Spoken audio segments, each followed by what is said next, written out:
Week 0 isn't even fully done yet, and already we have stuff to talk about. I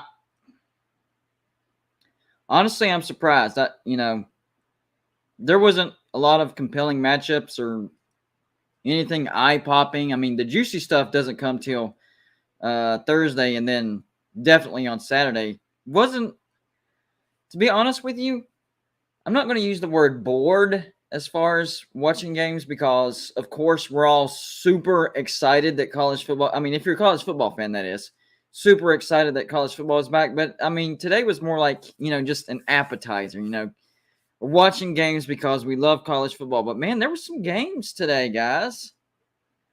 There were some games. If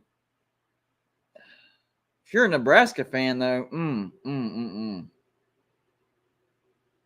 no words. No words. I'm not going to say that the onside kick, cost them the game, but to me, that's an example of a terrible call by the coach that affected the game greatly. Why would you do that?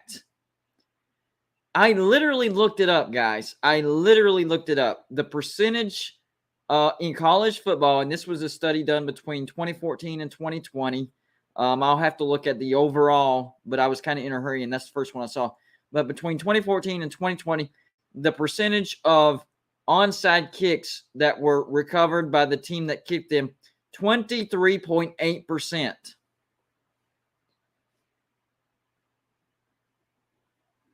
Which means you should only do it when you have to do it. And I understand trying to catch the other team off guard, but I mean, you just went up by 11 points. What are you thinking?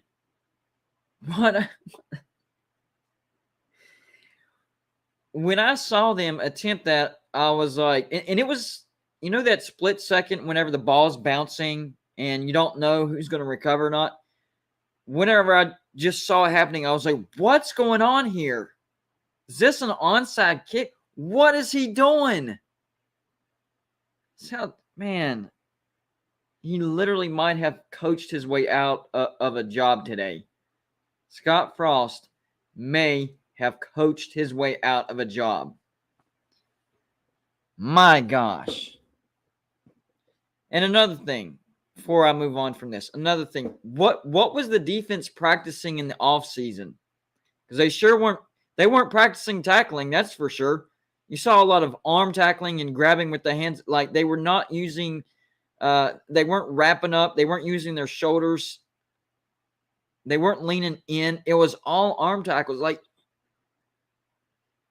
man, I feel for Nebraska fans right now. I really do. I really do. I'm going to be honest with you. I was a little high on Nebraska. Not as, like, some people had Nebraska like in their top 10. That's just nuts. I thought Nebraska had the potential of going to a bowl, perhaps 6-6, 7-5. Maybe if the ball bounced their way, 8-4. That ain't happening. Not even close. But they had to win this game for that to happen. It's not happening, guys. I will say this: we might, and I made the joke of if Nebraska doesn't beat Northwestern, then they're going to fire him in Ireland, and he's going to have to find an airplane back. That's not going to happen. What's going to happen is they're going to wait till October. And kudos to my viewers and subscribers who brought this up on my video. They're not going to fire him till October when his buyout drops in half to down to like $7.5 million. Then he'll get fired. Who knows what Nebraska's record is going to look by then? It's going to be like 2-3, 2-4, something like that. I don't know. It's going to be bad. Who should they replace? Who should they hire to replace him? That's the conversation that needs to be, going on right now with Nebraska. All right, before we go any further, guys, a quick reminder. If you haven't hit the like button, please do so. Very, very important for these videos. They call it the like button, but it doesn't necessarily mean that you like this video or that you like me. It just means that you're willing to help the video grow, because when you hit the like button, it helps this video hit the YouTube algorithm more, and whenever that happens, it gets suggested more, more people see it, they click on it, and that's how you grow your audience. So if you haven't, I would greatly appreciate it if you hit the like button. If you have a question or a comment or you want to make fun of me, remember what's on the checklist, thick skin, I have it, so it's fine. So if you want to make fun of me, questions, comments, want to make fun of me, best way to do that is the super chat button. That is that little $ that you see on your bottom right hand corner under the comments. Anything you put in that super chat, it will go on the screen. I will read it. I will answer it to the best of my ability. And if it's a comment, I'll read it and address it. And if it's a troll, yes, make fun of me. I will read it. That's the best way to do that. And it's a great way to support the channel because this is what I do now. This is my job. I do it full time. And it keeps the show running smoothly. I greatly appreciate it. We had a good day today. Nebraska turned into a highlight, the headline of the day. I was expecting Nebraska to beat Northwestern and it just be a normal, Nebraska beat Northwestern. That's what we expected. Well, maybe not the headline, but sort of a talking point of, Nebraska being okay. They're better than last year. No, they're the headline for all the wrong reasons. Hold on, guys. I need to have a word with my kids real quick. So I'm going to mute myself. Give me one second.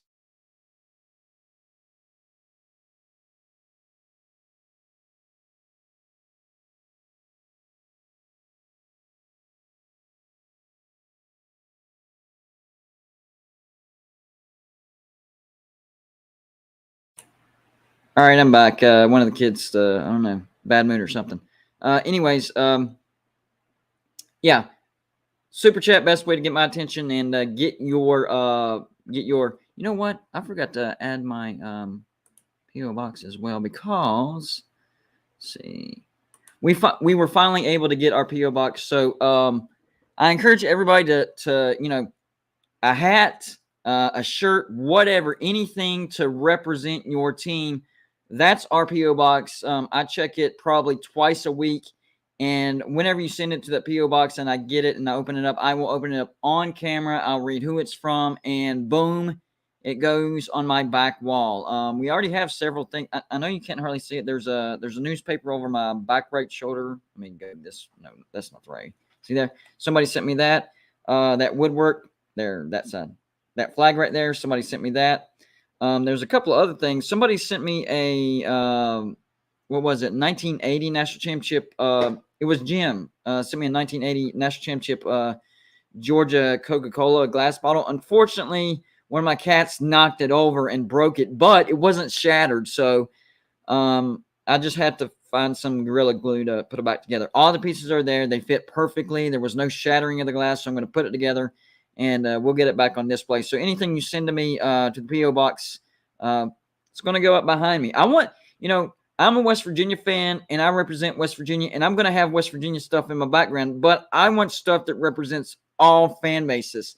And I think that's just a great way for you to be a part of the show every single show. Like something you send me is going to be right behind me. So whether you're watching or not, because sometimes you can't make it, you'll be a part of the show every single time on these live shows, on my regular videos, every show, except when I do car videos. Sorry, I can't bring your stuff with me in the car, but you get the picture most of the shows. So there we go. David Bressler, thank you for the $5 donation. Says not going to talk smack GBD. Yeah, we're kind of feeling bad for Nebraska. I was shocked just as much as you were. I had them to win big. I didn't have them winning big, but covering the spread, couple touchdowns. They let me down too. Paxton had the right pick. Congrats, Pax. Yeah, I would agree with that. I think the biggest thing that let Nebraska down was their defense. Their defense, it could not tackle. Casey Thompson was actually having a pretty good day. He was 25 for 42, 355 yards, one touchdown. Did have 2 interceptions, but whenever things were going good for Nebraska, he was slinging it all over the place. They were looking good. And then the onside kick thing and the mentality got in there, and you could see his rhythm was done. He was forcing things. He was overthrowing. He was not seeing the field. He was not reading the field. it turned into a nightmare for Nebraska fans. That's the best way I can describe it. It turned into a flipping nightmare. I've never seen a play call by the coach affect a game like that, especially, we're not talking like a game-winning drive and somebody fumbles or is a bad play call. This was like a little into the third quarter. Nebraska just went up, 28-17, something like that. They didn't score any more points after that. Do people realize that? Nebraska didn't score any points after that onside kick. So nobody can convince me that didn't affect the game. I'm not saying that's what lost the game for them. There's a lot of things that go into it, turnovers, the 2 interceptions, bad tackling. Hello, bad tackling. Probably the number one thing, to be honest with you. But it affected them mentally. And it makes you feel bad for these guys because we do forget how young these guys are. I mean, they're in their early 20s. They're still emotional. Things get to them. I know coaches help them get mentally tough, and the longer you're in the program, the tougher you are mentally. But they're still young. Things still affect them more than most people. So we got to keep that into perspective.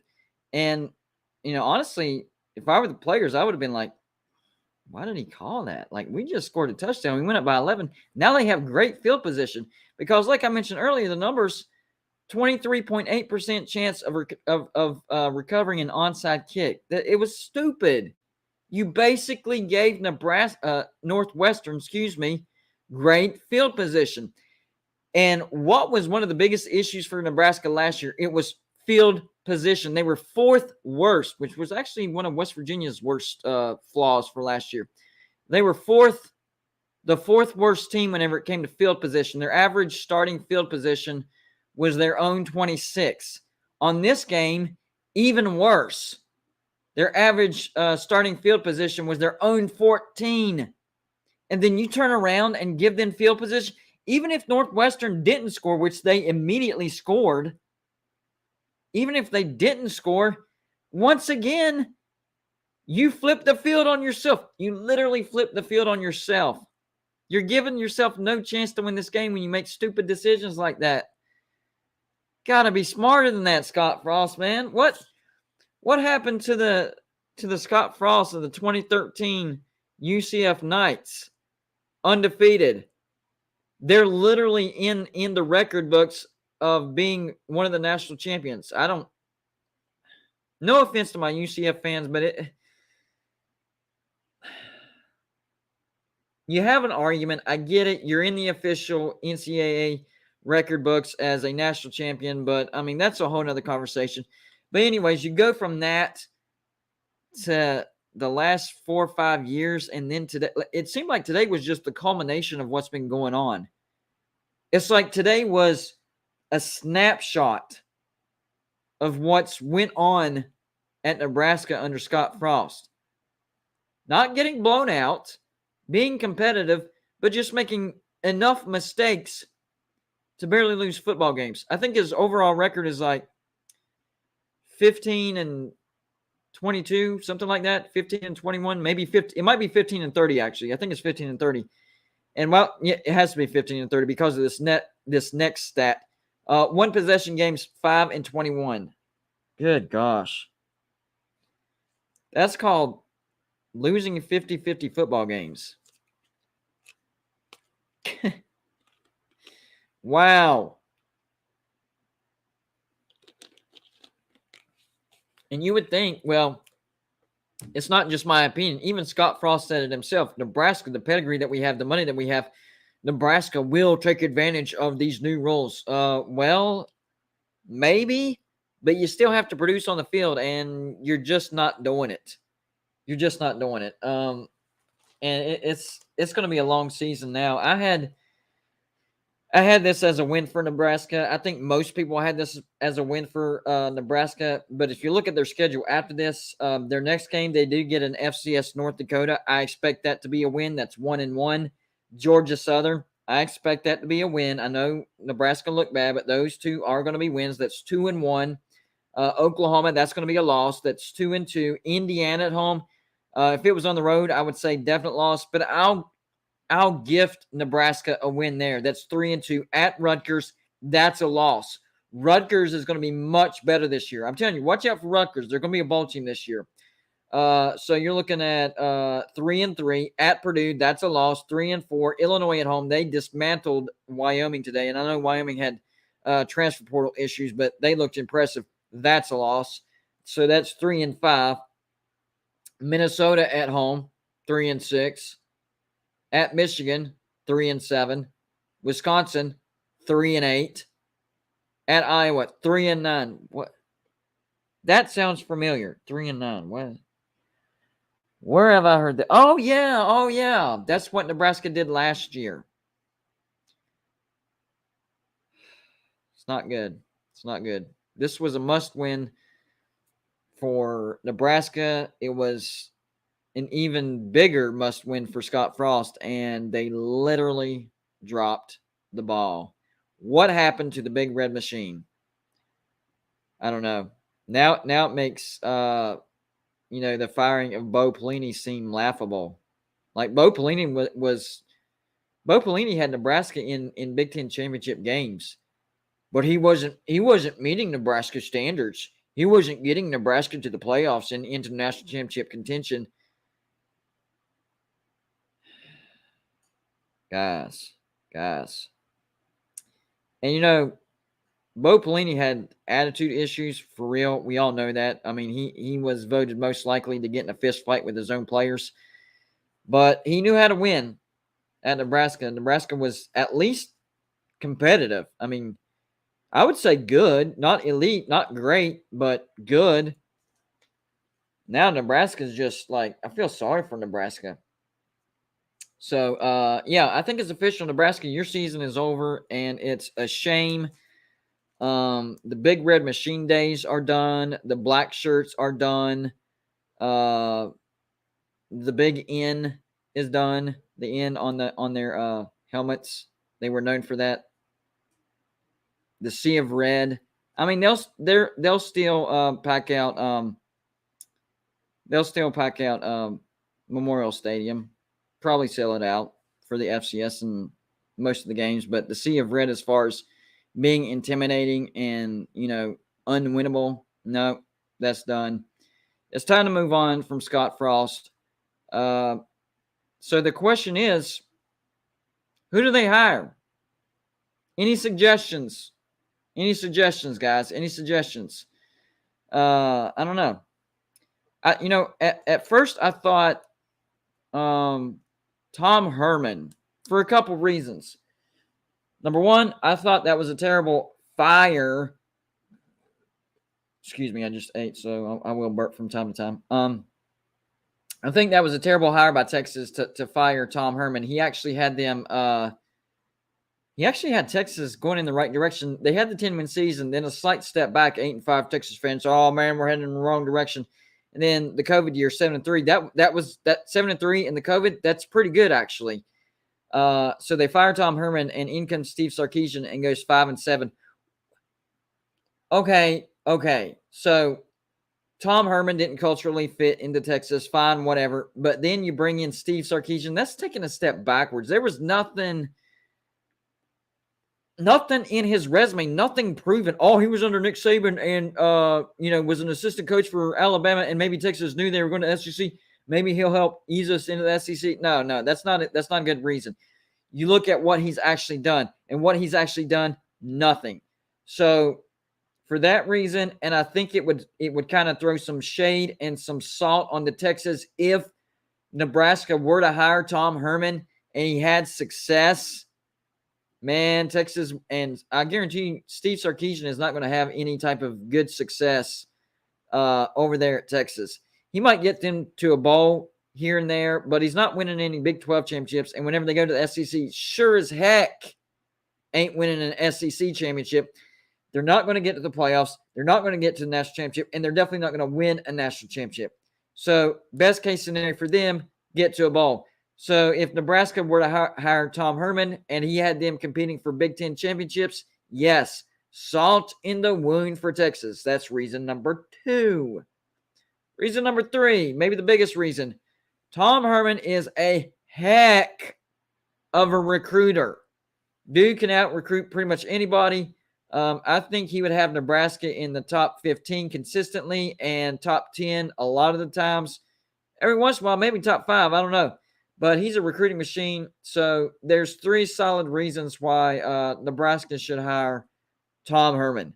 But any other suggestions, I would look over and see how I felt about it. But I think Tom Herman would be a good one. Thank you, Viva Hernando 1 for the $5 donation. Says Nebraska should hire the ex-boss hog Brett Bielema. Yeah, I actually agree with that. He fits their traditional style of play. Yeah, and I think he would have success. I mean, Illinois is looking really, really good. I think Illinois is going to get to a bowl this year. I think, honestly, I think Illinois is going to beat Nebraska in Lincoln. It's going to be a close game, like all of Nebraska's losses from last year and this year, but it's still going to be a loss. I think Illinois has the potential of going at least 7-5, maybe 8-4, depending on just how good that defense is. Today, the line for Illinois and Wyoming was Illinois was favored by 14, and Illinois absolutely blasted Wyoming 38-6. They turned Wyoming over twice. This was a combination of the run game plus a great defense. Defense looked really, really good.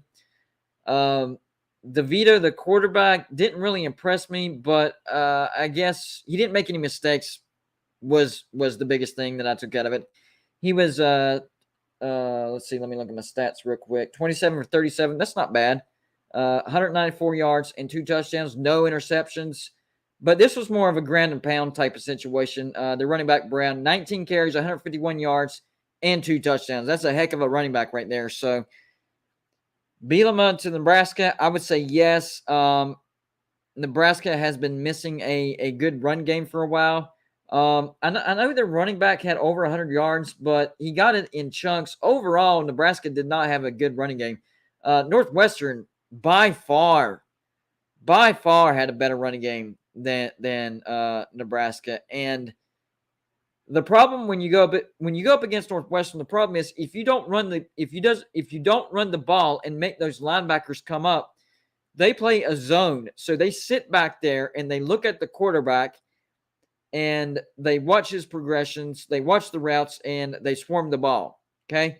So if you can't establish a run game, those linebackers are like, we don't need to help the line because they got it. We're going to stay back here and help our safeties and quarterbacks. And that's exactly what happened today. They were not able to establish their run game, and that played directly into the hands of Northwestern. I expect Illinois to absolutely slobber knocker Northwestern because they have a heck of a run game this year. I think they're going to run it up the gut, and I think they're going to beat Northwestern at their own game. And that's a heck of a rivalry too, so that's going to be a feather in the cap of Illinois. So I fully expect Illinois to run roughshod over Northwestern because that's a bad matchup for Northwestern. They're going to get blown out against teams that have a good run game. Nebraska, bad game plan, bad tackling, bad play call with the onside kick, just bad, and all arrows point towards the coach. Everything. It's not like the quarterback had a bad game. In fact, I thought Casey Thompson was doing pretty good up until that onside kick. Then it kind of messed with him. I mean, he was slinging the ball, not just, these underneath routes. He was slinging the ball downfield. I thought he had a good game. I know he got messed up mentally there towards the end because of all the craziness that happened. But this is not on the quarterback. This is on the coach, 100%. What have they did in the offseason as far as practicing tackling? I don't know. Because it was straight arms. They were using their arms. Open field tackling sucked. How many yards after the catch and after the first contact did Northwestern have? I don't even know, but it's a lot. I guarantee you that because every time you saw Northwestern run the ball, bounce off this tackle, bounce off that tackle, like breaking 3 tackles every time they run the ball. Absolutely ridiculous. Absolutely ridiculous. So, if you want to beat Northwestern, you got to be able to run the ball. And unfortunately, Nebraska couldn't do it. And their season is over. Sorry, Nebraska. It's true. Your season, done. A little bit of surprise today, though, besides Nebraska. And that's, believe it or not, UConn. UConn. Okay, so UConn played the defending Mountain West champs, Utah State, right? Utah State was a 24-point favorite. 24. That's 4 scores. 4 scores in 7 years ago. 4 scores. That's a lot of points. UConn jumped on Utah State 14-0. Then, of course, Utah State came back, built a 24-14. But UConn stayed in the game, and they ran the ball down Utah State's throat. Were you, ever since UConn left the Big East and went independent, they've been absolute trash, horrible, and actually, year in, year out, it's between UConn and UMass as far as worst teams in the nation, and they have the Pillow Fight Bowl every year whenever they play each other. I think last year UMass actually won. But if UConn keeps playing the way they did today, they're going to grab some wins. In fact, hold on. I think I had their schedule real quick. So before this game, I had UConn going 2-10. I might have to change that. So I had the loss at Utah State. That doesn't change. They still lost, but it was a competitive game. They only lost, 31-20. Very close game. Bad pass interference call by the officials. Kept one of those drives for Utah State going. If that hadn't happened, I think it would have been even closer. I'm not saying that UConn would have won and they lost because of that pass interference call. That's not what I'm saying. No. But what I am saying is it would have been 4th down, and I'm not 100% sure, but I think Utah State was out of field goal range at the time. They may have been, but either – bottom line is it would have been even closer, and maybe UConn could have had the ball with a minute and a half with a chance to either tie and or take the lead. Very bad call affected the game. Moving past that, though, great game, still a loss. After that, next game, they do get an FCS opponent, Central Connecticut State. They're going to blow them out. That not only are they an FCS team, they're a terrible FCS team. After that, they get Syracuse at home. All right, so this is a home game. Is Syracuse better than Utah State? I don't think so. I think UConn can beat Syracuse at home. All right, so that's one that I'm flipping right there. All right, there you go. Well, that pen is out of ink, so that's not going to work.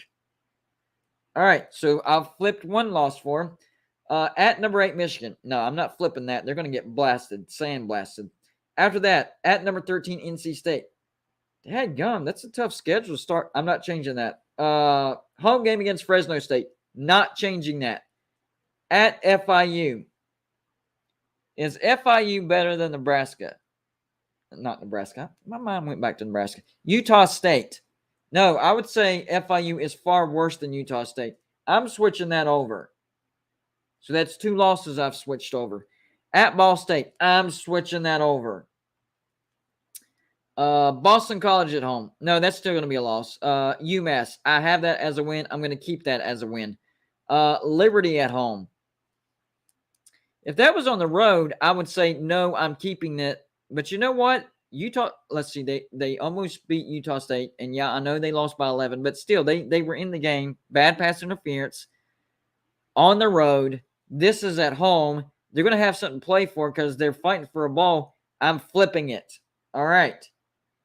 So, with those flips, I have UConn with 1, 2, 3, 4, 5, 6 wins. What? And they still have one more game at Army. Just for the sake of it, I'm not flipping that. Could UConn go 6-6 and get to a bowl? I don't know. If they played like they did today, I would say yes. Was this a one-hit wonder? I don't know. And a lot of people are talking about, during this whole conference realignment thing, why not UConn? And UConn, I'm like, well, UConn's been in the trash. Well, when they were in the Big East, they were really good. That's true, but now they're in the trash. Are they trying to make a statement for conference realignment? I don't know. I think right now Conference USA would definitely accept them, but you don't want Conference USA. And MAC would accept them. You don't want MAC though. Mountain West, too far west. I would say AAC and Sun Belt, but are they going for a Power 5 spot? ACC maybe? I don't know. I would have to look into the revenue, TV market, how many eyeballs they draw in. There's a lot that goes into that. But Jim Mora, he just may be turning UConn around. Now that's just one game. Yeah, they weren't in American, and they left because they wanted their basketball team to be in the Big East. Yes, that's just one game. Maybe it was a fluke. Maybe Utah State isn't as good as what we think they are. But measuring UConn on what we're used to compared to what I saw today, better. Possibly a bowl team. Possibly. That's a wait and see, though. Thank you, FSU 45, for the $10 donation. I will be hanging out with FSU 45 in how many days now? A week. A week from today, we will be hanging out because I'm going up to Charleston on Wednesday, and then we'll be going up to Morgantown on Thursday. And I'm actually going to be hanging out with some West Virginia legends, such as a Major Harris and Owen Schmidt. A Pat White. Yeah, that's going to be fun. And they actually want me to ride their charter bus from Morgantown up to Pittsburgh. So I'm going to do my hangout with them, and then we're going to ride up to Pittsburgh, and I'll do a live stream pregame show from the Backyard Brawl. And check out Sorgy's stories as well. They'll be doing the live in game. I'm not doing a live in game. I'll do a pregame and a postgame. But that's going to be awesome. But on Saturday, I'm going to be hanging out with FSU 45. We're going to be in a good mood. We're going to be celebrating a Backyard Brawl win. I'm calling it now. Anyways, a little bit of a rabbit trail. Let's get back on track. Good evening, Golden Blue Dude. I'm a Nebraska fan, but they won't win any more than 4 or 5 games this year. I agree. I have them at 3-9, actually. FSU, even though they really didn't play anyone, looked good. I would agree with that. Utah State surprisingly looked good. I would disagree with that. I think UConn is who looked good. But Utah State did gut it out. I'll give them credit for that. Go Mountaineers. Second that. Let's go Mountaineers, baby. I try to keep my eyes on the comments section just to see if something pops out, even if it's not a super chat. And I'm seeing Jim Mora a lot. As far as who Nebraska should hire. I'm not sure about that. I mean, he did okay there for a while at UCLA. He hasn't done anything at UConn. Don't judge Jim Mora on just this one game. If you are thinking about Jim Mora, let him finish the season. And if UConn finishes 6-6, that's a miracle. That's when you might want to start thinking. And especially if UConn goes 6-6 and Nebraska goes 3-9, that's when you're like, okay, yeah, might be the coach for us. But yeah, that I'm not sold on Jim Mora. I am not sold on Jim Mora. No. Mark Stoops, yes. By the way, I see that as well. Mark Stoops, guys, Kentucky's not a powerhouse in football, but y'all don't understand. Kentucky is historically bad in football, like horrible, cellar dweller, kind of like how Kansas State was before Bill Snyder. What he's done at Kentucky is nothing short of a miracle. Kentucky having 10 wins last year, mind-blowing. It didn't really blow my mind because I saw it coming. I said Kentucky was going to finish second in the SEC East. Most people had Florida. I had Florida falling down to at least 4th or worst. People call me crazy. No, Golden Blue Dude. Florida's got a lot of talent coming in. I'm like, did you not see the Florida against Oklahoma? They got obliterated. Their minds weren't there. The guys that were supposed to play, they entered the draft. Did you not see the game against Florida? That's going to be your team. I tried to warn what you saw against Oklahoma. That's going to be your team in 2021. They wouldn't believe me. I tried to warn them. They didn't listen, and that's exactly what happened. Florida barely made a ball and then got beat by UCF. Shameful. And then Kentucky, where did they finish? Second in the SEC East. Yep. I know I have some off-the-wall takes, and sometimes it seems out there, but I do put research into my predictions. Now, do I miss some? Of course, I'm human. I will say this. The one team that I absolutely woofed on, like missed completely last year, was Michigan State. I thought Michigan State was going to be a bad team. They ended up finishing third in the Big Ten, double-digit win season, went to a New Year's Six Bowl and beat Pitt, the ACC champs. But if you go back and really look at Michigan State, they should not have finished third in the Big Ten, double-digit win. They shouldn't have went to a New Year's Six Bowl, and they shouldn't have beat Pitt. Why am I saying that? Because if you go back and watch their games, they had a terrible defense, terrible defense, and they squeaked out some 50-50 wins that seemed impossible. And then there was some calls in that Michigan game that kind of changed that game around. I mean, that's why I'm warning Michigan State fans, beware. This year could be a big step back here for Michigan State because you lost Kenneth Walker. And unless that defense takes a massive step forward, and maybe it will because Mel Tucker is a defense guy. I was shocked at how bad that defense was because Mel Tucker, defense guy. So that was not par for the course. But yeah, I think they're going to take a step back this year. I think they're going to take a step back this year. Not like terrible, but like maybe barely making it to a bowl. Let me hold on. No, I don't have every stinking schedule memorized and every stat. I'm not Mark Rogers. I don't have everything memorized. I actually have to look things up. I'm not a college football computer like Mark Rogers. All right, so let's whiz through Michigan State's schedule real quick. Western Michigan, that's a win. Akron, that's a win. At Washington, I think Washington wins that. Washington's going to be much better. This is a road trip. It's a cross-country road trip. And the defense is going to be exposed because the strength of Washington is going to be their offense this year. That is most certainly a loss. Minnesota, I actually think this is a win because Minnesota doesn't have much of an offense. Their defense is great. But it's a bad matchup for Minnesota. So that's 3-1. At Maryland, Maryland is going to have an explosive offense, and I do think they will upset Michigan State. So we're looking at, 3-2 now, okay? Ohio State at home. That's a loss. No explanation needed. 4-2. Wisconsin at home.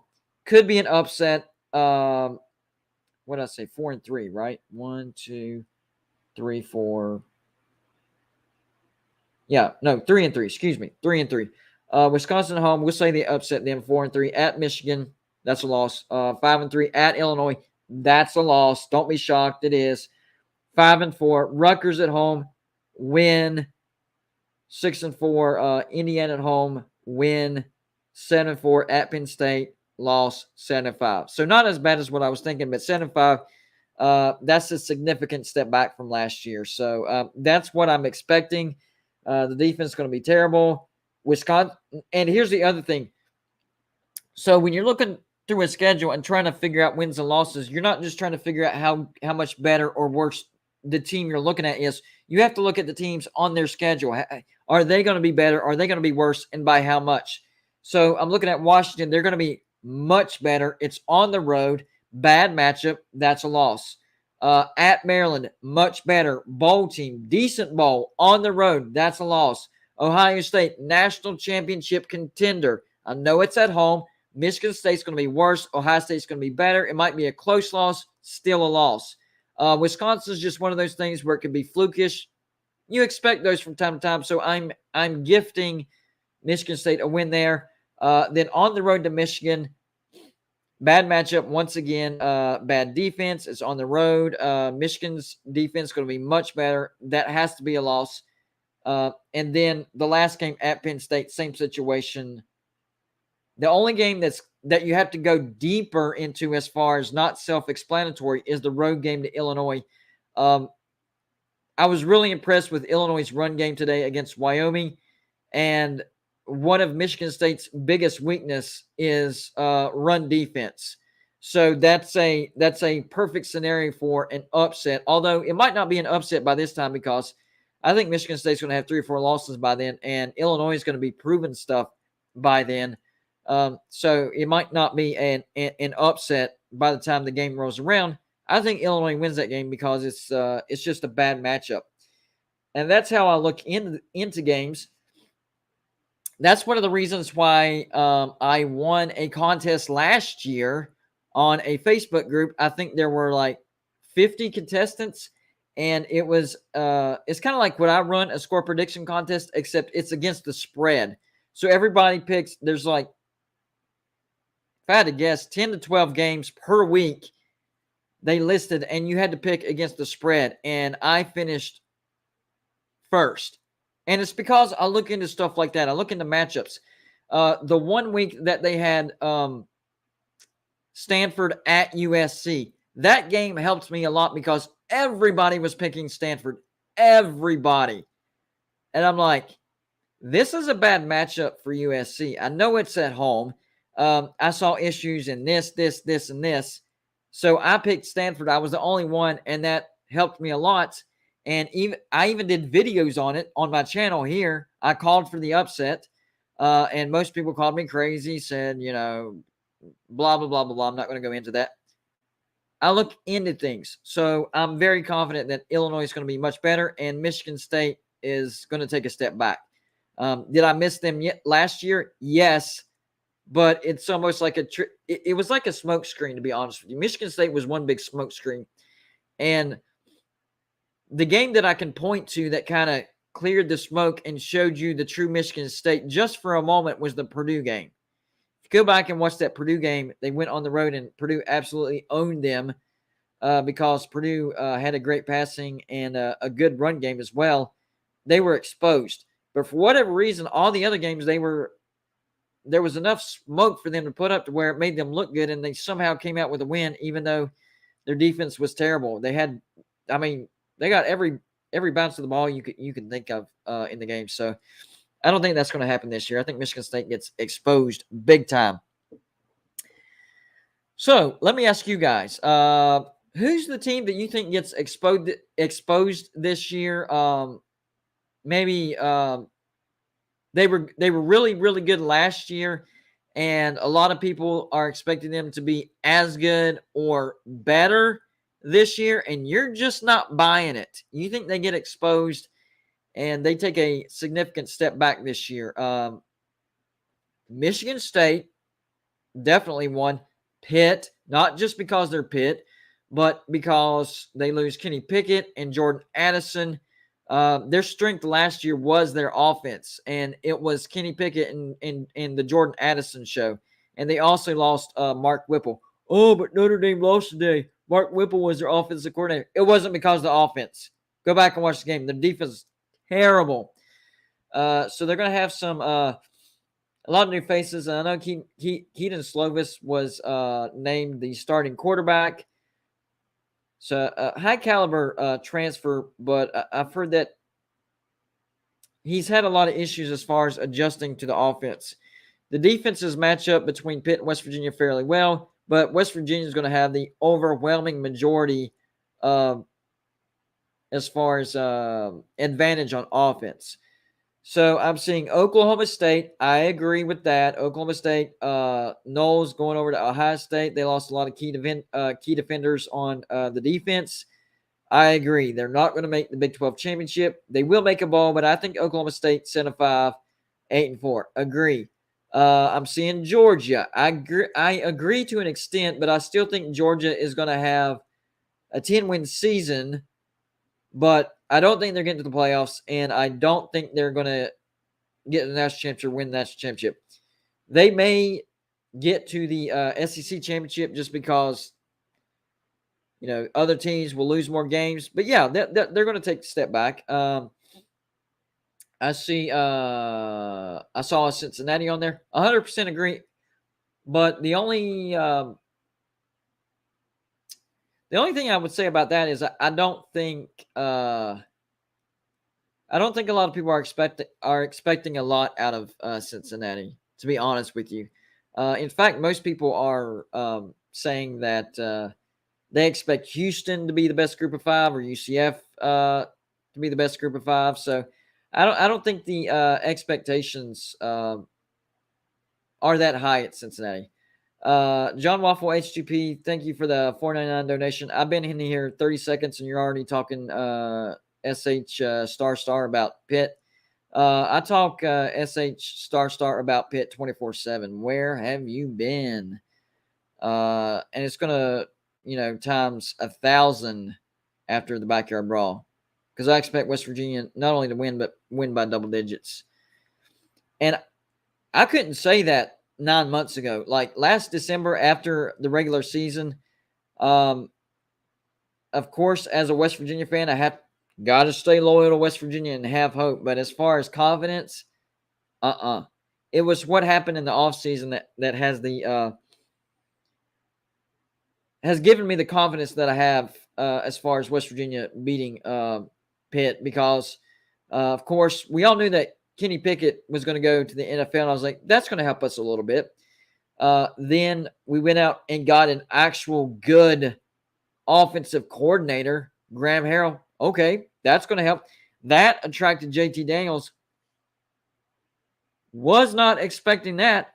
That's going to help. And then Jordan Addison, literally the best receiver in the nation, he has the hardware to prove it, transfers to USC.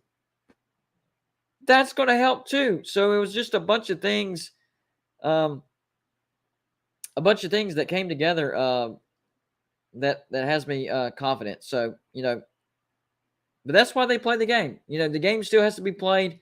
It's not a foregone conclusion. I'm just saying I have a lot of confidence in West Virginia. I really think they're going to win this game. And they're expecting at least 30,000 West Virginia fans. I heard, and it was actually confirmed because I've talked to several people since I've said this. There have been West Virginia fans that have bought Pitt season tickets just so they can go to this backyard brawl. Real thing. And it's sold out really, really fast. I'm actually fortunate to have a ticket. I'm going to be there. I'm in the upper deck of the end zone. It cost me $200 freaking dollars, but I'm going. Worth it. This is my first backyard brawl. I know. I'm a West Virginia fan, and I've never been to backyard brawl. Well, you got to understand, it's been over 11 years, so there has been no backyard brawl in 11 years. And then back when there was, my financial situation didn't really allow that. I wasn't, my family wasn't rich like that. So, but I'm in a good situation now. So, I'm going, and it's going to be fun. Live shows before and after. It's just going to be a great day. It's going to be a great day, not just for me and being at the backyard brawl. There's a lot of good college football games going on that Thursday. In fact, let's see what I know. We have Purdue and Penn State going on as well. Nevada and New Mexico State has kicked off, by the way, guys. I don't know if y'all are interested in that. Florida State whoops Duquesne 47-7. That's expected. Let's see. Hold on. I'll get to you, John Waffle. Give me 1 second here. I want to get all these scores real quick. Make sure I didn't miss any finals and get on to the Thursday scores. Florida Atlantic pulled away from Charlotte. I expected that. Florida Atlantic's going to be really good in the Sun Belt. North Carolina finally pulling away from FCS Florida A&M 28-14. North Texas, UTEP, they are halfway through the first quarter, nothing. Nevada, New Mexico State, halfway through the first quarter, nothing. Western Kentucky barely squeaks by. Yes, barely squeaks by FCS Austin Peay. They won by 11 points, but if you watch the game, that was a close game.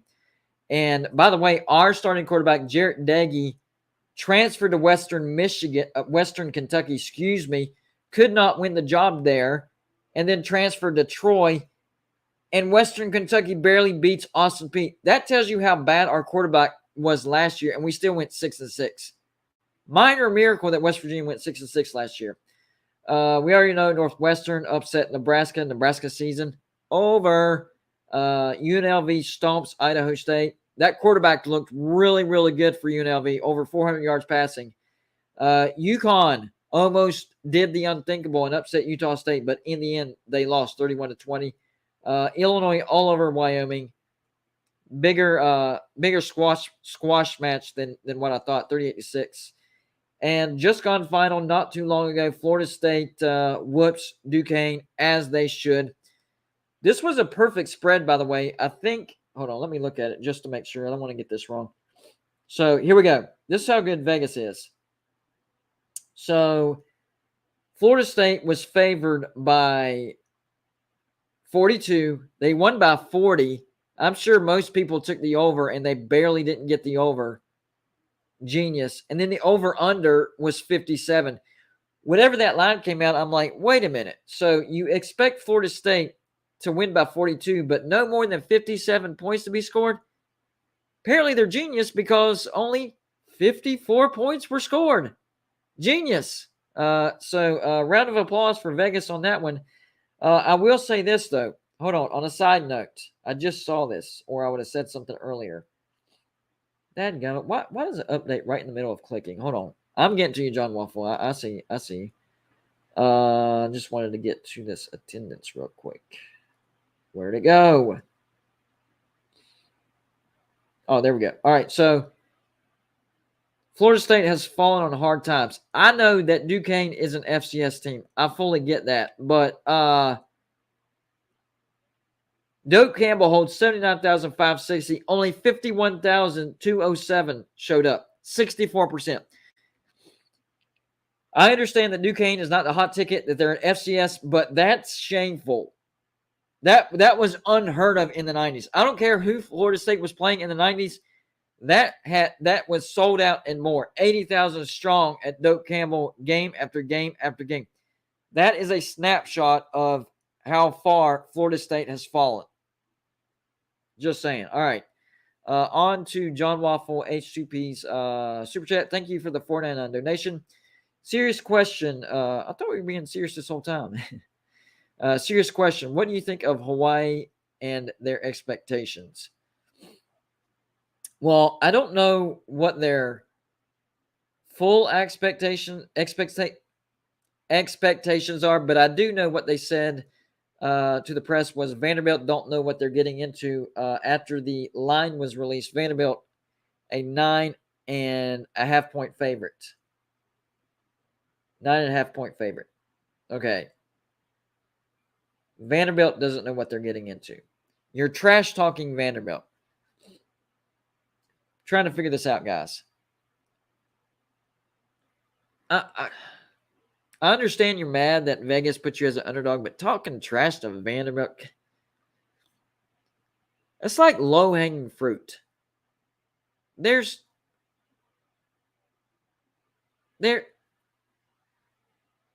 literally anything you could say about Vanderbilt would be trash talk. What? Vanderbilt doesn't know what they're getting. Vanderbilt plays in the SEC. They know absolutely what they're getting into every stinking year. They get blasted every stinking year. What do you mean Vanderbilt doesn't know what they're getting into? God, man. My nose is like getting stopped up like during this show. And I've been getting sick over the past few days, but my nose hasn't been stopped up at all. But of course, I have a live show and it's starting to get stopped up. Of course. Man. But how do I feel about it? I think it's stupid. I think it's ridiculous. Just go out and play the game. And if you do beat Vanderbilt, I know it's an upset, but that's not a great win. That's not a historic win for Hawaii. So it's stupid. John Waffle, HGP, I actually agree with this one. Thank you for the $1.99 donation. They apparently want to go back to the Brennan days. Yes. And they do talk about that a lot, actually, to be honest with you. I know a lot of Hawaii fans, and that's literally all they talk about. So, yeah, you are 100% correct on that. But those days are long and gone. It's not happening. You got to figure out how to move on. And one of the problems is the stadium that they built for Hawaii that's on campus holds like 9,000. 9,000. That's like that's definitely the smallest stadium in the nation in FBS. Period. Might even be comparable to some of the smaller stadiums in FCS. What do you like 9,000? At least do 15,000, like at minimum, because I know there's some smaller stadiums like in the Sun Belt and the MAC and Conference USA that are between 15 and 30,000, but 9,000, that's just flat out ridiculous. Flat out ridiculous. I'm gonna have to blow my nose here a minute. Dadgummit.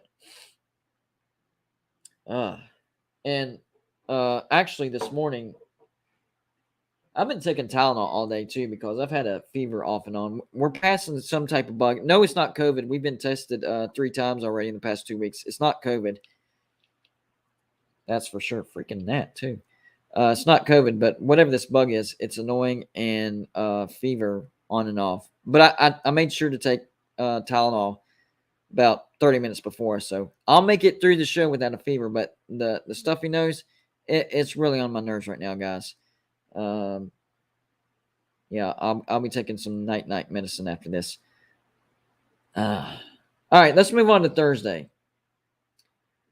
So we do have some throwaway games on Thursday. St. Francis, PA against Akron. My gosh, who scheduled that? That's horrible. Ball State, Tennessee. Tennessee a 33.5 point favorite. Yawn Fest. FCS South Carolina State against UCF. Yawn Fest. Bryant, FIU. Yawn. LIU Toledo. Yawn. I'm blowing through these yawn fests real quick, guys. Alabama, A&M, UAB, yawn. Louisiana Tech, Missouri, yawn. New Mexico State, Minnesota, yawn. Northern Arizona, Arizona State, yawn. Cal Poly, Fresno State, yawn. Portland State, San Jose State. A lot of yawn. Dadgum, that's a lot of yawn games. VMI, Wake Forest as well. Although Wake Forest losing their starting quarterback, that's bad. That's worth. Oh man, that's worth probably 6 or 7 wins right there. Wake Forest might not get to a bowl this year. Fair warning. Penn State, Purdue. Penn State, Purdue. Penn State, a 3-point favorite. Dadgummit, I didn't write down their schedule, so I'm going to have to look it up. Give me 1 second, guys. I'm actually high on Penn State as long as Sean Clifford stays healthy. If you look at last year, Penn State was a different team before Sean Clifford got injured and after. So if he stays healthy, I think Penn State's going to be a contender in the Big Ten. Thank you, Sorgy Stories, for the $5 donation. It says Thursday night, West Virginia Pitt pregame right here on Gone Bluted. Absolutely right. Game stream on Sorgy Stories. That's absolutely right. And then postgame back here on Gone Bluted. That's the schedule. So if you want to watch the pregame, come to Gone Bluted. For the actual game, are you going to be in the stadium or is it on TV or outside? That's the only thing I'm not sure. But he's going to have the live stream on his, however he wants to do it. And then post game is going to be back on here. Back to Penn State. And this first game, very, very important. I have Penn State winning this. I think Purdue takes a slight step back. Still a bowl team, 7-5, something like that, maybe 6-6. But good enough to beat Penn State. However, I think Penn State is the better team, and I think Sean Clifford will be on a revenge tour this year because he did get injured, and Penn State ended up having a not-so-good season. I think Penn State wins that game. But let me explain the importance of this game by going through the schedule, all right? So after Purdue, I'm saying they win that game, but after Purdue, Ohio, that's a win, 2-0. At Auburn. I don't think Auburn's going to be very good, but I think they'll be good enough to get to a bowl. Tough atmosphere. I'm going to say Penn State loses and Auburn gets their revenge, okay? Bear with me, 2-1. Central Michigan win, 3-1. Northwestern win, 4-1. At Michigan, that is a winnable game. Michigan takes a step back, 5-1. But if they lose to Purdue, that changes. That's why Purdue is important. But we're sticking with they beat Purdue, 5-1. Minnesota win, 6-1. Ohio State at home, winnable game. That's a toss-up. I don't know. I'm going to have to see those two teams play more before I actually pick that. So we're still sticking with 6-1. At Indiana, 7-1. Maryland, 8-1. At Rutgers, 9-1. Michigan State at home, 10-1. And then depending on the Ohio State game, 10-2 or 11-1. But if they lose to Purdue, that changes everything. Then you could be looking at an 8-4 type of season. That's how important it is. But I do think they beat Purdue, and I do think they'll have a 10-win season at least. And if they beat Ohio State, 11-1, Big Ten championship game. Not out of the realm of possibility. David Bresler, $2 donation. Appreciate it, buddy. GBD got the pregame jitter stomach bug. Love you. Love you too, man. But no, I do not have the pregame jitter stomach bug. I'll probably get that on actual game day, to be honest with you. Sorgy Stories, thank you for the $2 donation. Says, we're going to be in our Philly studios, GBD. It's going to be a great setup, though. But, yeah, I just wanted to clarify that because I didn't know how you were going to do that. But I trust you. That's going to be a good setup.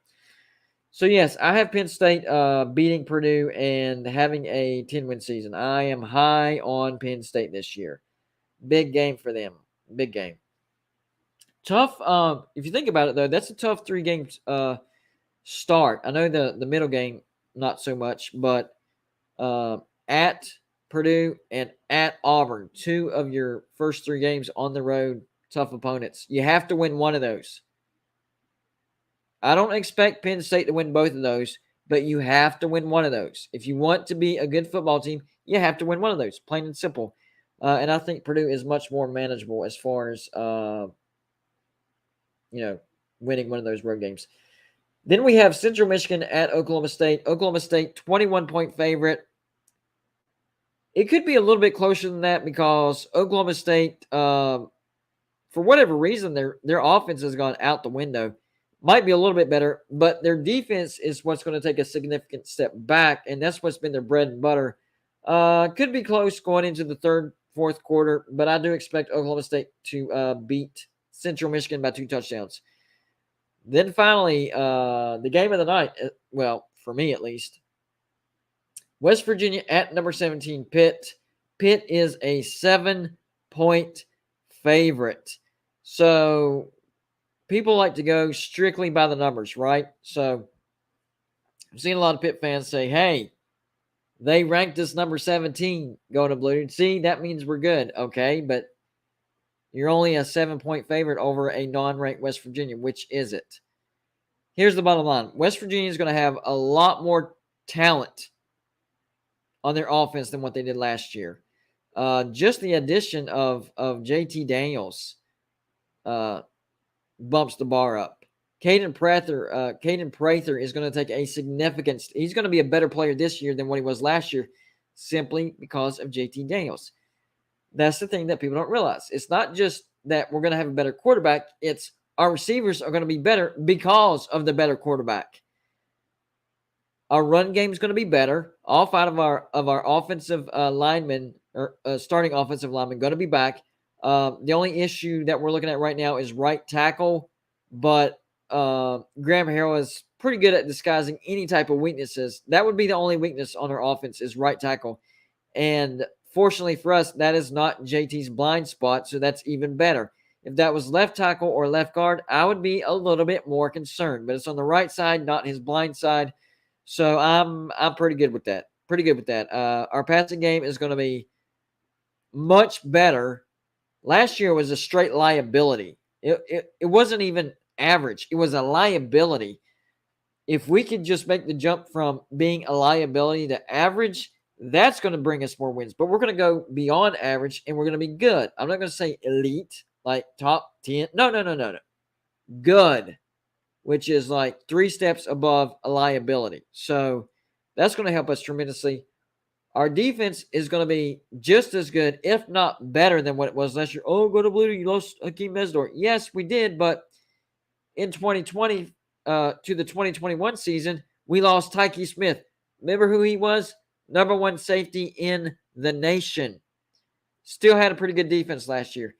So that was a bigger loss than this year's offseason loss. So we're going to be fine on defense. I'm fine with that. It's All eyes are going to be on the offense. If we can get a high-powered offense, something like what Dana Holgerson had, but have the defense that we now have together, man. You talk about a good team. A defense that keeps you in games that you have no business being in, except having an offense that can score at will. Man, you're going to be beating teams like 42-21, 42-20, 40, it's going to be blowouts. So if we can get that combination, the defense is fixed now. And that was project number 1 for Neil Brown. It's done. Got it fixed. On to the offense. Big upgrades in the offense. So I think I'm not going to say fixed, but it's going to be much better. Much more about what we want to see. That's the main thing. So biggest stories of the day: Nebraska, you're done. I had Nebraska as a bowl team, not in my top 25, not winning the Big Ten, nothing like that, but something like 7-5 if the ball bounced their way, 8-4 type of team. That is out the window. Northwestern was a must-win game, unless Northwestern is way better than what we realized. But from what I saw, they're not. Nebraska's just way worse than what we thought. You're done. It's starting to sink in, and Nebraska needs to look ahead. Nebraska needs to try to figure out who they're going to replace Scott Frost. It's done. It's over. I mean, a miraculous turnaround would have to happen between now and October. He has till October to completely turn this thing around. And I didn't write the dates. Let me go back because I want to make sure I get the dates right. Give me 1 second. So, because I want to get it down to what game he has till to get it turned around. Hang on, stupid stopped up nose. All right, so we'll give. I think they said October 14th. So at Rutgers is the last game he has if you don't turn it around. So you have North Dakota. That's FCS. That is a win. Georgia Southern. That's going to be a win. So 3 games to turn around. Oklahoma, you have to win that game. Okay? You have to win that game. And then Indiana at home. You have to win that game. At Rutgers, you have to win that game. Let's say he loses to Oklahoma, right? But beats North Dakota, Georgia Southern, Indiana, and at Rutgers. That's 4-2. Do they keep him at 4-2, guys? I don't know. Gregory Campbell, thank you for the $5 donation. Tough loss today, but I'm sure Coach Frost will rally the troops and have the guys ready to play and win the next game. Just got a few loose ends to tie up. Well, the biggest loose end is your tackling. That has to get figured out. And yes, Nebraska is going to win their next game because it's FCS North Dakota. In fact, Nebraska better win their next 2 games: North Dakota, FCS, and Georgia Southern. Then after that, Oklahoma. That's the next game that you must win. These other 2 games have to be gimme wins. If you lose either of these other 2 games, his fate is sealed. If you lose to North Dakota or Georgia Southern, fate sealed, game over. It might be already, but you beat Oklahoma, today's loss might be forgiven because that means you're probably going to be Indiana and Rutgers, and then all of a sudden you're sitting at 5-1. So Oklahoma will determine if he actually gets fired or not. That's my call right now. That Oklahoma game, because they're going to give him till October because of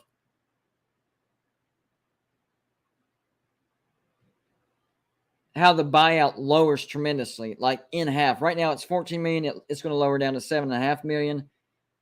So because of that, they're going to give him till October, and I think it's October 14th. That's why I went till the Rutgers game. If he beats Oklahoma and then goes on to beat Indiana and Rutgers, they're going to be like, okay, now you have till the end of the season. So that Oklahoma game has just now become the most important game that Scott Frost has ever coached. Ever. Assuming that they beat North Dakota and Georgia Southern. Man, they lose one of those and, it is definitely over. But I think they're going to beat North Dakota and Georgia Southern. So all eyeballs are going to be on that Oklahoma game, and it will determine whether he stays the head coach or not. I mean, and I'm not, I'm not talking trash. I'm not looking down on the guy, but it is what it is. And he has to win. He has to win, guys. And today was a big letdown. It should have been a gimme win, to be honest with you. And they went up 14-3, and then Northwestern scored a touchdown, and they went up 28-17, and then the stupid onside kick thing happened. God, it's just everything that can go wrong. But the biggest thing, first of all, no more onside kicks unless, it's like 1 minute left and you have to do it to get the ball back. No more onside kicks, Scott Frost. No, none, unless absolutely necessary. None. No more. Don't do it, okay? That's the first thing. The second thing, defensive tackling. And it's big. That's big. Beyond that, you need to work on the run game. There's not a lot of things as far as the passing game was actually really good. Casey Thompson, you have yourself a good quarterback. I will give you that. You have yourself a good quarterback. He did kind of fall apart after the morale went down, onside kick and all that stuff. But overall, he had a good game. The run game wasn't a liability. The starter went over 100 yards, so that's always a good sign. But it wasn't consistent. So keys to Nebraska's turnaround. Number one, no more onside kicks unless absolutely necessary. That's number one. No more onside kicks, okay? That's a given. Hopefully he learned his lesson from today. But the other keys, next thing, consistent running game, all right? No hot and cold, consistent, all right? Last but not least, in fact, most important, tackling on defense. The open field tackling was absolutely horrendous. The defensive line let too many if you watch the game, Nebraska had so many chances of stopping Northwestern for a loss. It's not even funny, but they could never wrap them up. They always bounced off of them and gashed them. So if you could, you're getting penetration. I'm not going to lie. So you got the studs. It's just, for whatever reason, tackling went out the window today. They were in the right place at the right time, in the right spots. Timing was there. It's just wrapping up. I can't explain it. It's like they didn't practice tackling. That's the best way I can explain it. It was like everybody was wearing the red shirt. It was touch football all off season. Nobody knew how to tackle. So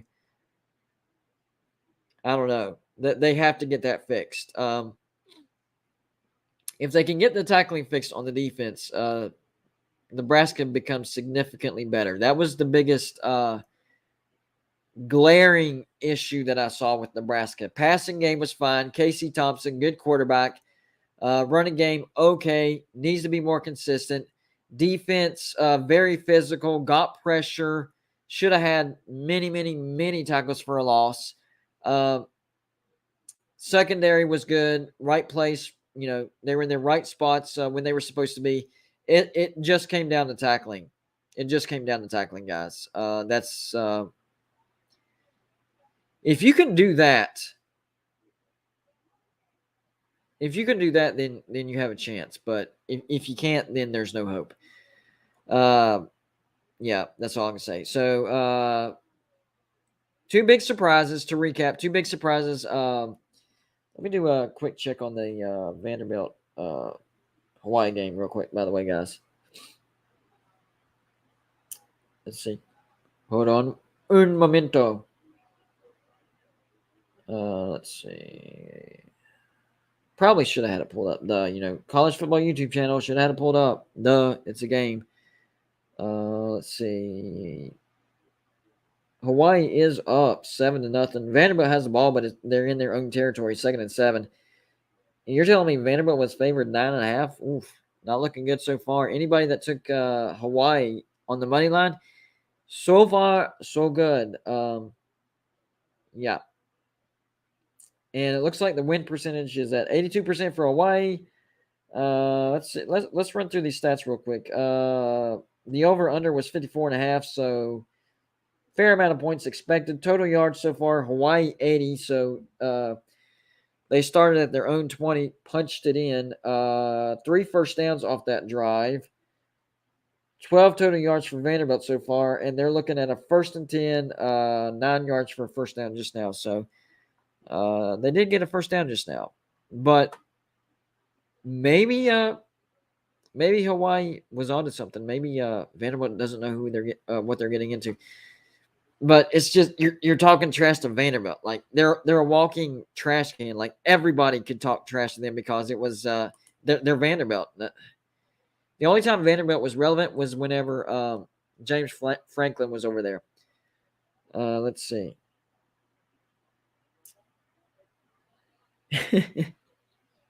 P Digits, thank you for the $1.99 donation. How many is that a thumbs down? Yeah, how many thumbs down do you use for your show? Scott Frost is done. I don't know what you mean by that. How many do I use? I mean, as many as I need to use, I guess.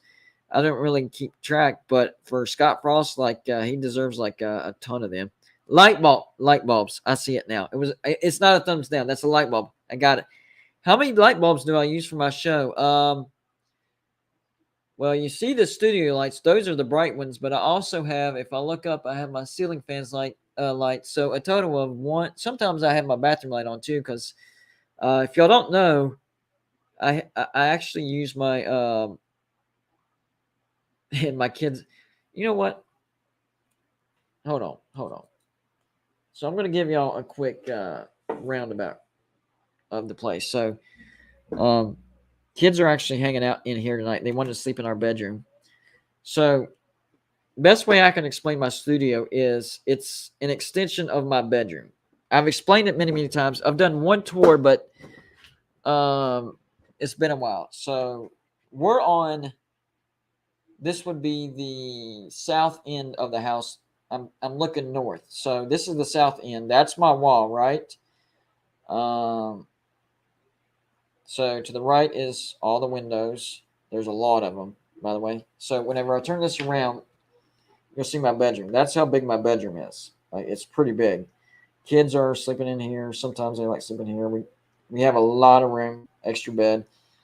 Let's see, bathroom over there, and then the bed section is actually way over there. There's the TV.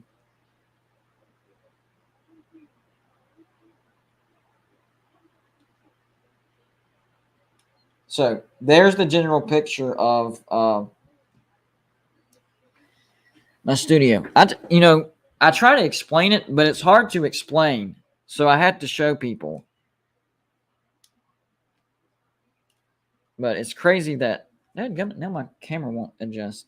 Is that as far as it goes? I think that's as far as it goes. There we go. There we go. So yeah, I've tried to explain my studio 1,000 times. It's basically 2 rooms. So this is one big room. I have this section, and it's a big section for my studio. And then you have like a living area, which is where my kids are sleeping right there. And then you have the area where my bed is. But it's all one big room. But you can literally divide it into 3 sections. Well, you should have closed your eyes, J.K. Marshall, if you didn't see all that. I was just explaining because I've tried to explain like where my studio is and how it relates to the rest of my house, but it's difficult. So sometimes I just have to show it. So yeah, there you go. Anyways, guys, I'm going to get off here and take some cold medicine. Stupid whatever this is, cold. I don't think it's a flu, although I did have a fever a couple times. Hey Tim, if I share the StreamYard, you want to come on for a minute?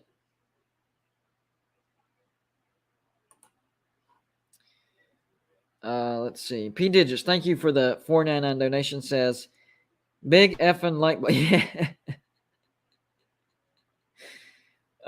You know what? Here you go. I'm gonna go beyond that. You know what? I'm glad you said that.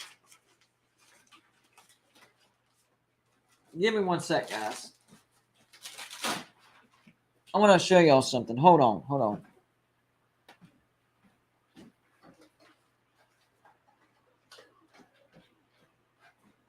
So it's one thing to explain things to. Yeah, Tim, I'll share the stream. Give me 1 second. It's one thing to explain things to people. It's another thing to show them. So a lot of people are like, "Why do you wear sunglasses?" And one of the reasons is because of the studio lights, and you can tell they're bright. But let me show you. All right, so make sure I get that's a light bulb, right? That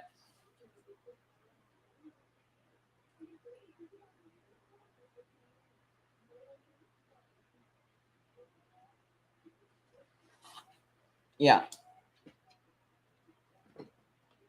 Whoa, hold on. Why did the screen go blank? Hold on. Screen went blank. Uh-oh. Did I blind my camera? Holy crap, what happened?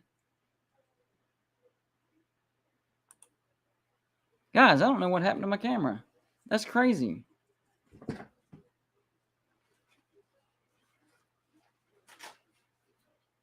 Comment section, explain what happened.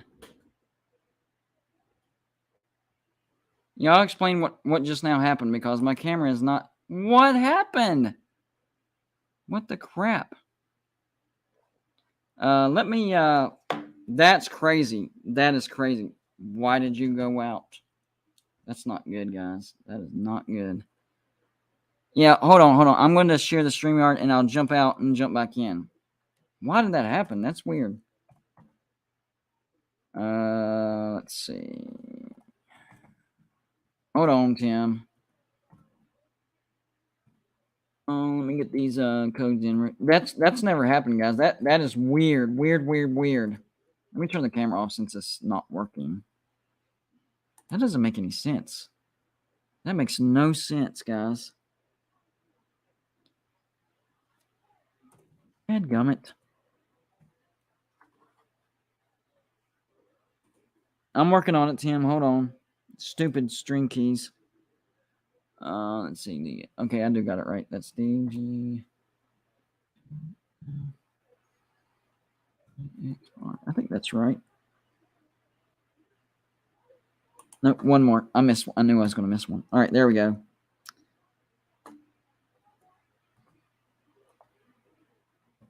There we go. All right. Tell me if that works.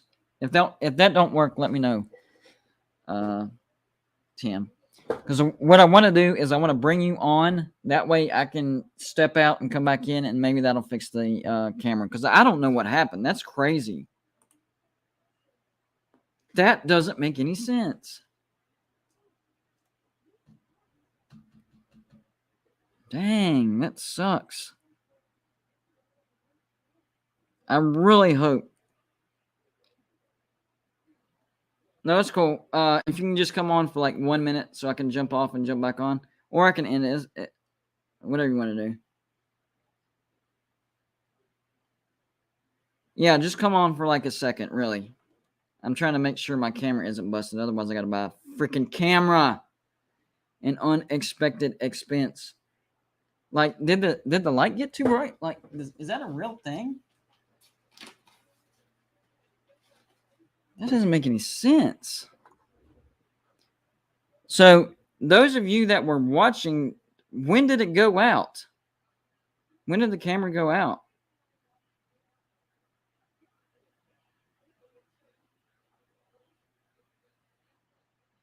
Oh, unplug. Okay, I'll try that.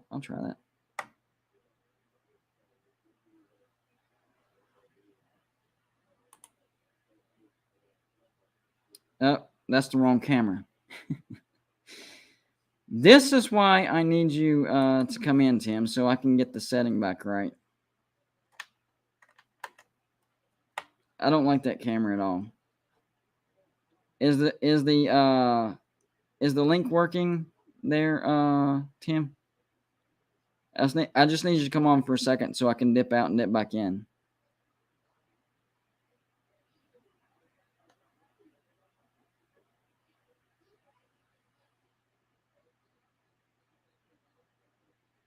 When I flashed it. Yeah, the other camera was working, but it is total.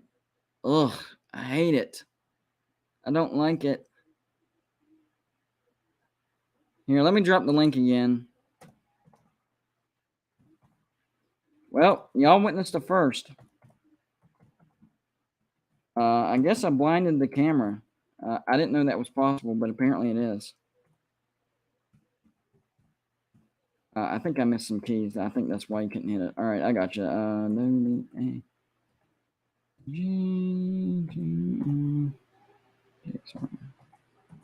think that's right.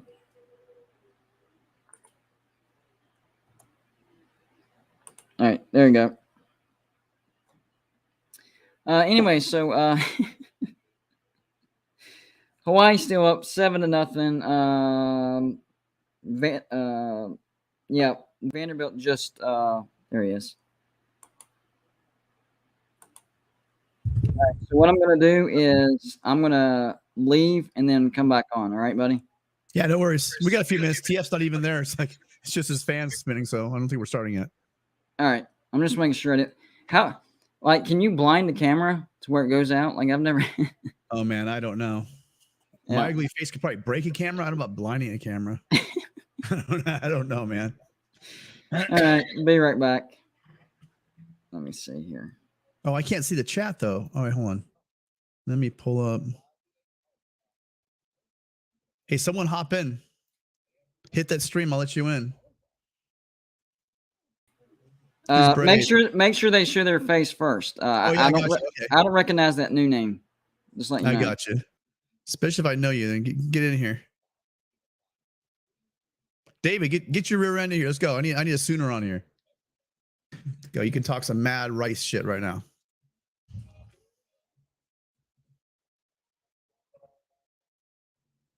What the fuck you run your mouth about? Oh, my bad. Hey, listen, I'm sitting for GBD. I'll be right back. Okay. Now we're back. Yay. I guess I temporarily blinded the camera. That's never happened. Now I got to wipe it off for a second. That has never happened before. That's crazy. P Digits, thank you for the $1.99 donation. GBD, how many? I can't see these emojis. What is that emoji? Is that an egg? How many eggs could you eat in an hour? I don't know. I'm not fond of eggs. What about you, Tim? Eggs? Oh no, I love eggs, man. I could do eggs all day. Well, I mean scrambled eggs, but like hard-boiled eggs or no? Well, hard-boiled eggs is the working man. That's a working man's lunch. What's up, I just don't like the taste of it. Nate, what's going on, man? Nebraska, not good. Well, they weren't good in the start. This is well, I mean, they got off to a good start, and then yeah. I mean, the momentum like just dropped out of the building whenever they did that onside kick. Yeah, just like last year when they weren't in the lead in the first game from last year, right? From Illinois, I don't know. Yeah. You're right. But I'm just saying because that Nebraska needs to fire Scott Frost like immediately. I'm not a Nebraska fan. I'm just okay. I agree with you, but they're not going to fire him until after August 14th. So his last chance will be at Rutgers.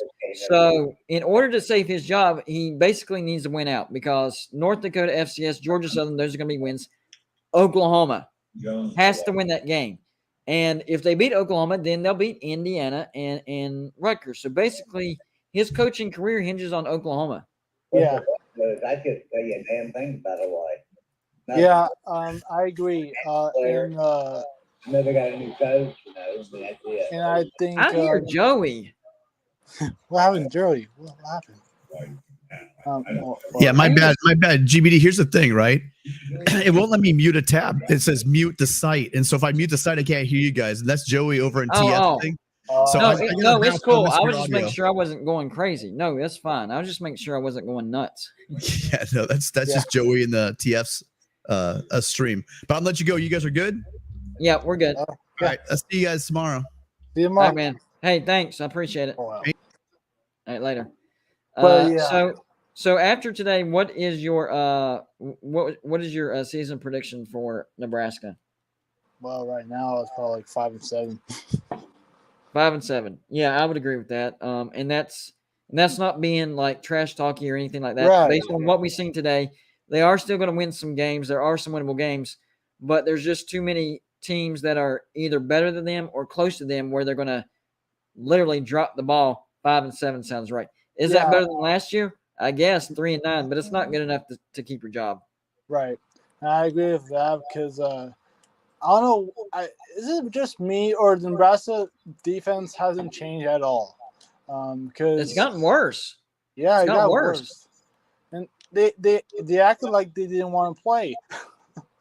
I don't know if they practiced tackling wrong in the offseason or what, but they could not tackle today.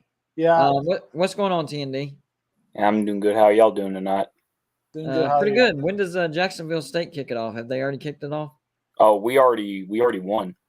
Oh, nice. Who'd It y'all play? was 42-17. Who'd y'all beat? Stephen F. Austin. Oh, yeah. I saw that. They I were saw that. ranked top 10. Yeah, Stephen F. Austin was supposed to be a pretty good FCS team, too. So that's a good win. It's a good win. I'm actually looking forward to the season. I underestimated Coach Rodriguez and Rod Smith and them. I thought our offense was going to be pretty bad. Yeah, I don't wish anything bad on Jacksonville State. I hope y'all have a successful season, but I really don't care about him. Yeah, fair enough. But do y'all have any FBS opponents this year? We have Tulsa, but Tulsa. After Florida State, I don't think any Power 5 team is going to be playing us for a while. Well, except for South Carolina in 23. What so do y'all start Conference USA next year? Yes, that is correct. How excited, like compared to where you are now, how excited are you going to be about next year? After today, I feel a lot more confident that we can be a contender right away. Because I will say one thing about Coach Rich Rod is he does have a lot of experience in FBS, so I think you do have a good coach as far as making that step up. Yep, I agree. And one thing I'd like to add, we brought in 50 newcomers from what I heard, and we played 20 of them in this game, and we did pretty well. So I'm really excited. Is there any investments in the near future? Like we're renovating our stadium. We had originally planned for a combo field house / residence hall dining hall to be set up on the opposite side, we're saying the north sideline. But what had happened was because due to the economy, they had to scrap the residence hall part of the plan. So they're just renovating apartments that were destroyed in 2018 by the tornado. Oh, yeah. So we'll still have the dining hall and the athletic facility, and everything will just be kind of like modernized. I guess it would be on that old sideline. Now, I'm not familiar with Jacksonville State. I know there's a Jacksonville, Florida, but is that where you're at, or are you in another state? Okay, so we're located in Jacksonville, Alabama. If you know where Birmingham is, it's about That's what I thought. About 60 miles east and about 60 miles north. So it's kind of like Jackson State, right? Yeah, it's sandwiched between Birmingham and Atlanta. It's like along Highway 20 or like Interstate 20. I got you. Yep, but there is a Jacksonville, Florida. They did have a football program, but financial things, all that stuff. And then there's the other JSU that people confuse us with. Yeah, Neon Dion, right? Yep. Yeah. And they're making the jump too. No. No, not yet. No. I think they won the future though. But I think with Jackson State's problem is that all of their historic rivals are in the SWAC and the MEAC, and they don't want to abandon those rivalries. So it's either everyone moves up or nobody does. So they want to pump up the entire division. Yeah, they want the entire division to make some money. Yeah, I think it's similar to the WAC when the WAC brought back was when it came back, the idea was to have Sam Houston and them all move up at the same time, but then Sam Houston jumped ship to Conference USA. Yeah. So the SWAC, they really want to go FBS, all of them, because the whole HBCU, like, they want to return back to prominence of like the 70s, and I agree too. Yeah, me too. Absolutely. What was your opinion about Nebraska today? Were you surprised? I feel so bad for Nebraska and their team. Mm-hmm. It's just such a shame that they've lost so many games by such a short margin. But that onside kick was absolutely ridiculous. It should not have happened. Yeah. They should have just kicked it off normal. Go ahead. No, I'm done. Situational onside kicks, I understand, because you want to catch the other team off guard. But to me, that needs to be reserved for like do or die. Like you don't have enough time to stop them. You need the possession now. I mean, it was after they scored. They were up by 11 points. It's like halfway through the third quarter, and you immediately and like I explained before. Nebraska's one of their biggest issues was field position last year. They were like fourth worst, and they were having the same issues this game, and they literally flipped the field on themselves whenever they did that. Mm-hmm. I just don't understand what Frost was thinking. Like, what was the situational? You're halfway through the third quarter. You could you kick an onside kick. You could get it back, but 23.8% chance of getting that. That's how low the percentage is. Or you could kick it off normal, and they'd have to drive down the field 80 yards. Yeah. This is what you expect from Frost, like pure stupidity. Yeah. Well, and on top of that, okay, so if they would have held Northwestern, you'd be like, that was a dumb decision. No harm, no foul. Northwestern immediately scored. Right. Yep. So it hurt them like they had immediate consequences for that. Yeah. They could have kicked it down the field, and they had to drive all the way down 70 yards. Maybe they get there in 2 or 3 plays more.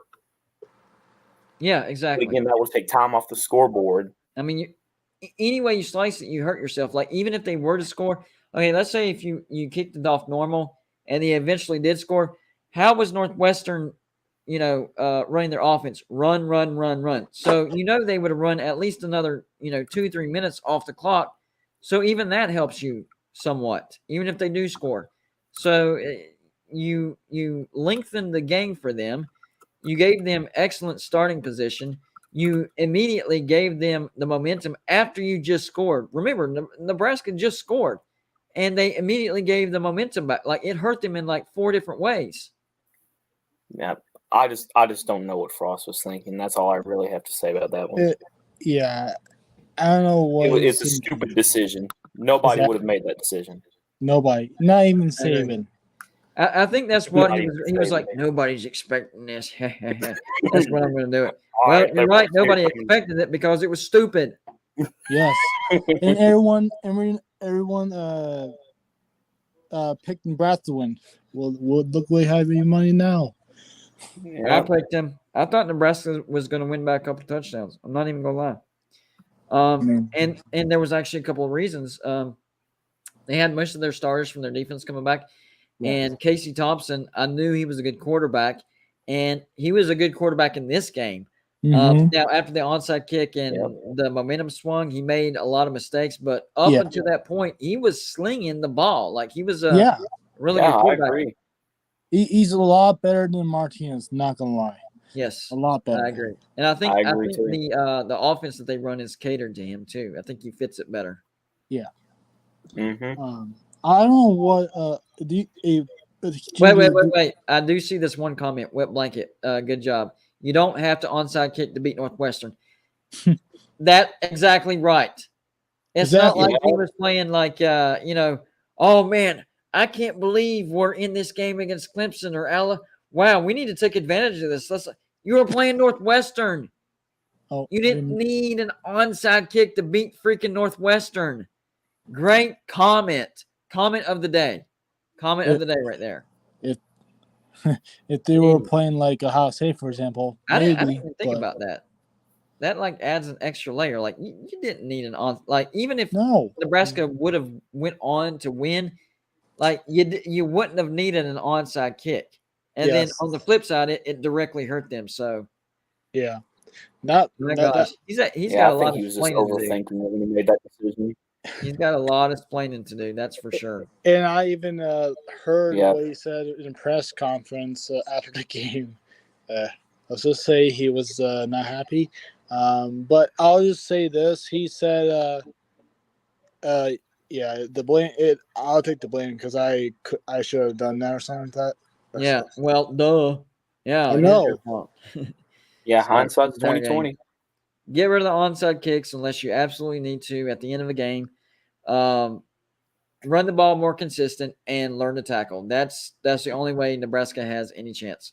Passing game was fine.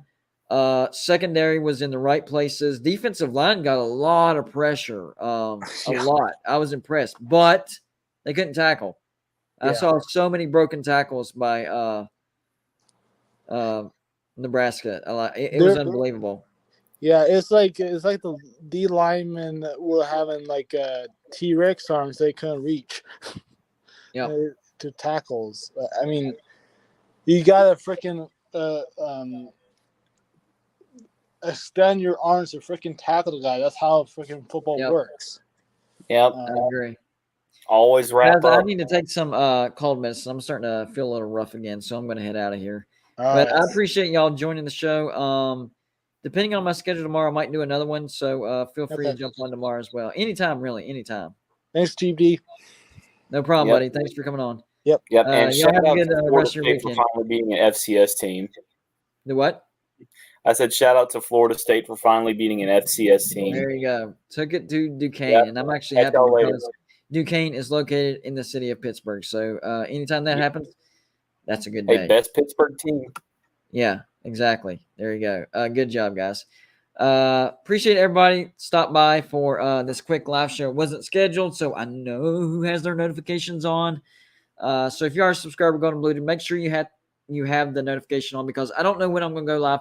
I can't do schedules because I have family, normal life stuff going on at the same time. So make sure to hit that. If you're not a subscriber, go on Bluetooth. Make sure to hit the subscribe button, especially if you're a college football fan. This is what we do every single day. College football nonstop. I have no off season. So even when the regular season ends, I don't. So there you go.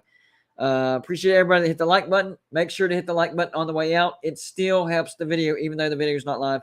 Everybody in the super chat, appreciate you as well. You will be entered to win our trail cam. That's right. Everybody that super chats, entered to win our trail cam. Guaranteed winner. And this prize is worth, I think he said $125. So it's a good prize. I think I got everybody. Oh, appreciate Tim, Nate the Great, and TND for popping on as well. That's it for now. Enjoy what's left of week 0. We still have Vanderbilt and Hawaii. Last time I checked, Vanderbilt just now scored. Literally just now. Vanderbilt scored. They're on the board. So it looks like they're about to tie it. So there you go. Right before we get off here, Vanderbilt scores. I'm going to get off here and watch that game. So there you go. There's all the news of the day. Hope you enjoyed week 0. A lot of things unexpected happened today. Week 0, I wasn't expecting any type of drama. Seriously, I was just college football's here. I'm going to watch some college football.